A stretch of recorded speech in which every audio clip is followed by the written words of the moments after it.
ইয়াৰ পিছত আমাৰ এটা ডাঙৰ পৰীক্ষা হৈছিল constable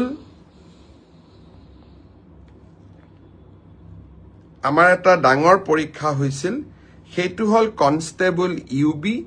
constable AB constable communication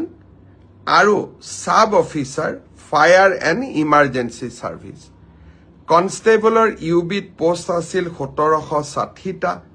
constable এবিত post আছিল 2301টা কনষ্টেবল কমিউনিকেশ্যনত পোষ্ট আছিল 466টা আৰু সাব অফিচাৰ ফায়াৰ সাৰ্ভিসত পোষ্ট আছিল মাত্ৰ এটা এই গোটেই পৰীক্ষাটোৰ ইতিমধ্যে পিএছটি আৰু পিইটি কমপ্লিট হল এই পৰীক্ষাটোৰ যিসকলে পিএছটি পিইটিত কোন পাছ কৰিলে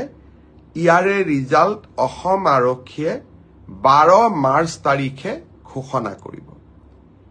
অৰ্থাৎ কনষ্টেবল ইউবি এবিৰ পৰীক্ষাৰ প্ৰথম ৰিজাল্ট 12 মাৰ্চ তাৰিখে প্ৰকাশিত হ'ব ইয়াৰ পিছত আপোনালোকে নিজেও জানে যে এটা লিখিত পৰীক্ষাত আমি অৱতীৰ্ণ হ'ব লাগিব আৰু এই লিখিত পৰীক্ষাটিৰ বাবে যিসকলে কাট অফ মাৰ্ক পাবলৈ সক্ষম হ'ব তেওঁলোকে এডমিট কাৰ্ড 17 মাৰ্চৰ পৰা ডাউনলোড কৰিব পাৰিব আৰু ফাইনেলি এবি ইউবিৰ ৰিটেন টেষ্ট 23 মাৰ্চত অনুষ্ঠিত হ'ব